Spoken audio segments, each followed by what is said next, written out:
Hello everyone, welcome to সঙ্গীর সাথে পাঠশালা। আজকে আমরা Netaji Subhas open university PG বা এমএ কোর্সের সেকেন্ড ইয়ারের ফাইনাল এক্সাম সাজেশন 2024-25 নিয়ে আলোচনা করবো। এখানে আমরা হিস্ট্রি 7B আমরা আলোচনা করতে চলেছি। এখানে আমরা 18, 12 এবং 7 নম্বরের কোশ্চেনের সাজেশনগুলি উল্লেখ করে দেবো। ইতিমধ্যে আমরা তোমাদের পিজি এমএ কোর্সে ইতিমধ্যে আমরা Netaji Subhas open university PG MA কোর্সের ফার্স্ট ইয়ার এবং সেকেন্ড ইয়ারে প্রত্যেকটি সাজেশন কমপ্লিট করে দিয়েছি। সেকেন্ড ইয়ারের 5th পেপার থেকে 7A ও 8A পেপারটি কমপ্লিট করা হয়ে গিয়েছে। অবশ্যই তোমরা চ্যানেলে ভিজিট করে দেখে নেবে। প্রথমে আমরা 18 নম্বরের প্রশ্নের সাজেশনগুলি দেখব। প্রথম প্রশ্ন রয়েছে, চোল রাষ্ট্রের কেন্দ্রীয় গঠন আলোচনা করো। প্রত্যেকটা প্রশ্ন কিন্তু খুব গুরুত্বপূর্ণ। চেষ্টা করেছি যতটা সম্ভব কম করে দেওয়ার, এবং যে কটা দিয়েছি তোমরা একটু পড়ে দেখবে অবশ্যই। দ্বিতীয় প্রশ্ন রয়েছে, 2 নম্বর প্রশ্ন রয়েছে, দিল্লি সুলতানি রাষ্ট্রের চরিত্র বা প্রকৃতি ব্যাখ্যা করো।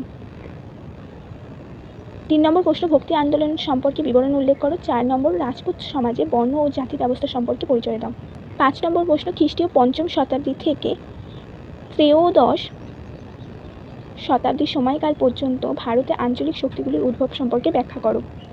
6, আদি মধ্যযুগের সামাজিক বিভিন্নতার বিকাশের সম্পর্কে উল্লেখ করো। 7, আদি মধ্যযুগের ভারতীয় সমাজে জাতি ব্যবস্থার রূপান্তর সম্পর্কে আলোচনা করো। নম্বর প্রশ্ন, সুফি আন্দোলন সম্পর্কে বর্ণনা দাও বা বিবরণ দাও।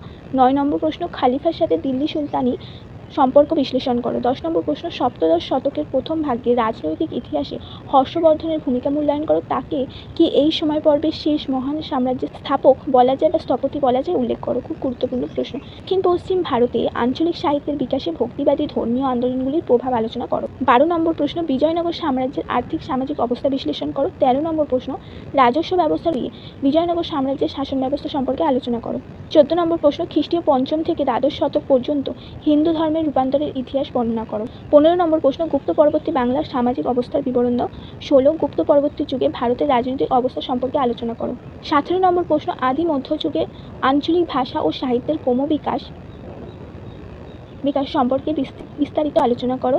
18 নম্বর প্রশ্ন, ইন্দো ইসলামিক সংস্কৃতির মেলবন্ধনের ভক্তি ও সুফি আন্দোলনের ভূমিকা বিশ্লেষণ করো। 19 নম্বর প্রশ্ন, আদি মধ্যযুগে ভারতের রাষ্ট্র ব্যবস্থাকে কি কেন্দ্রীভূত বলা চলে, নিজের মত অনুসারে ব্যাখ্যা করো। এবং 20 নম্বর প্রশ্ন, আমাদের 18 নম্বরের শেষ প্রশ্ন, আদি মধ্যযুগে ভারতের রাষ্ট্র ব্যবস্থা পরিবর্তনের কারণগুলি আলোচনা করো বা চিহ্নিত করো। প্রত্যেকটি প্রশ্ন খুব গুরুত্বপূর্ণ। 18 নম্বরের সাথে এগুলোকে তোমরা 12 নম্বরের জন্য কমন পেতে পারো। এরপরে আমরা 12 নম্বরের প্রশ্নের সাজেশন দেখব। প্রথম প্রশ্ন, দক্ষিণ ভারতের রাজবংশগুলি সম্পর্কে যা জানো উল্লেখ করো। 2 নম্বর প্রশ্ন, শৈব ও ভাগবত ধর্মের বা বৈষ্ণব ধর্মের সম্পর্কে যা জানো বিস্তারিত লেখো।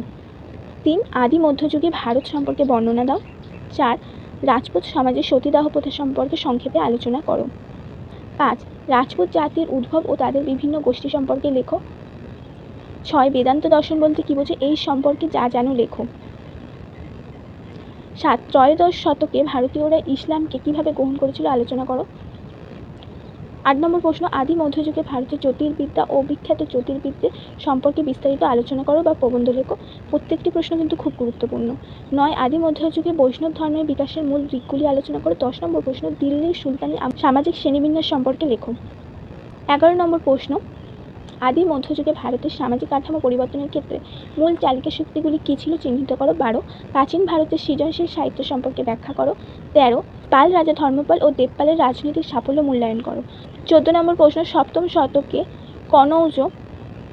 কনৌজ কীভাবে একটি গুরুত্বপূর্ণ রাজনৈতিক কেন্দ্রে পরিণত হয়েছিল উল্লেখ করো। 15 নম্বর প্রশ্ন, সাংখ্য দর্শনের প্রধান বৈশিষ্ট্যগুলি আলোচনা করো। 16 নম্বর প্রশ্ন, বিজয়নগরের ইতিহাস। 16 নম্বর প্রশ্ন, বিজয়নগরের সাহিত্য শিল্প স্থাপত্য কলা সম্পর্কে বিস্তারিত বর্ণনা দাও। 17, রাজস্থানের সামাজিক জীবন সম্পর্কে বর্ণনা দাও। 18 নম্বর প্রশ্ন, আদি মধ্যযুগে ভারতের গণিকা বৃত্তিকে তুমি কিভাবে ব্যাখ্যা করবে উল্লেখ করো। পাল যুগে বাংলার সামাজিক জীবনের প্রধান বৈশিষ্ট্যগুলি লেখো। 20 নম্বর প্রশ্ন, আদি মধ্যযুগে ভারতের পোশাক পরিচ্ছদের আঞ্চলিক তারতম্য বা বৈচিত্র্য সম্পর্কে আলোচনা করো। 21 নম্বর প্রশ্ন, প্রাচীন ভারতীয় বংশাবলীর সাহিত্যকে ইতিহাস রচনার সূত্র হিসাবে কি নির্ভরযোগ্য বলে মনে করা যেতে পারে। 22 নম্বর প্রশ্ন, আদি মধ্যযুগের উৎপাদন ব্যবস্থা কতটা রাজনৈতিক ভিত্তি ছিল উল্লেখ করো। 23 নম্বর প্রশ্ন, আদি মধ্যযুগে ভারতের নারীদের অবস্থা ব্যাখ্যা করো। 24 নম্বর প্রশ্ন, আদি মধ্যযুগে ভারতে রসায়ন চর্চা সম্পর্কে লেখো। 25, সংস্কৃত সাহিত্যের উদ্ভব ও ক্রমবিকাশ সম্পর্কে আলোচনা করো। এখানে প্রত্যেকটা উল্লেখিত প্রশ্ন কিন্তু খুব গুরুত্বপূর্ণ, অবশ্যই গুরুত্ব সহকারে দেখবে। এই ছিল আমাদের 12 নম্বরের গুরুত্বপূর্ণ 25টা প্রশ্ন, যা 7 নম্বরের জন্য খুব গুরুত্বপূর্ণ। পরে আমরা 7 নম্বরের প্রশ্নের সাজেশনগুলি দেখে নেব। প্রথম প্রশ্ন রয়েছে সূর্য পুজো সম্পর্কে তোমার যা ধারণা বা যা জানো লেখো বা বিবরণ দাও। 2 নম্বর প্রশ্ন আদি মধ্যযুগে ভারতের তুর্কি সংস্কৃতির সংমিশ্রণ সম্পর্কে লেখো। 3 নম্বর ভারতীয় সংস্কৃতিতে কার্তিকেয় সম্পর্কে লেখো বা কার্তিকেয় সম্পর্কে যা জানো লেখো। আদি মধ্যযুগে ভারতের বিভিন্ন ধরনের দর্শন সম্পর্কে একটি টিকা লেখো। প্রশ্ন খ্রিস্টীয় 5ম থেকে 3ত্রয়োদশ শতক পর্যন্ত ভারতের গণিত চর্চার বিবরণ দাও। রসায়ন শাস্ত্রের আদি ইতিহাস সম্পর্কে যা জানো লেখো। 7 নম্বর প্রশ্ন গুপ্তোত্তর যুগে মিশ্র জাতির বিকাশ বর্ণনা করো। 8 বিজয়নগর সাম্রাজ্যের পতনের কারণগুলি আলোচনা করো। 9 নম্বর প্রশ্ন শশাঙ্কের কৃতিত্বের বর্ণনা দাও। 10 নম্বর প্রশ্ন ভারতের ইতিহাস চর্চায় হর্ষবর্ধন চরিত্রের গুরুত্ব আলোচনা করো। 11 নম্বর প্রশ্ন বেদান্ত দর্শন সম্পর্কে যা জানো লেখো। 12 পূর্ব ভারতের আঞ্চলিক সাহিত্যের প্রসার সম্পর্কে লেখো। 13 রাজপুতানার ভৌগোলিক অবস্থা সম্পর্কে একটি টিকা লেখো। 14 ধর্ম শব্দটির সংজ্ঞা তোমার মতে কী বা তুমি কীভাবে ধর্ম শব্দটির সংজ্ঞা ব্যাখ্যা করবে সেটি আলোচনা করো। 15 নম্বর প্রশ্ন আদি মধ্যযুগের সঙ্গীত সম্পর্কে টিকা লেখো। 16 অদ্বৈতবাদ দর্শন বলতে কী বোঝো আলোচনা করো। 17 এশিয়া উৎপাদন ব্যবস্থা সম্পর্কে যা জানো ব্যাখ্যা করো।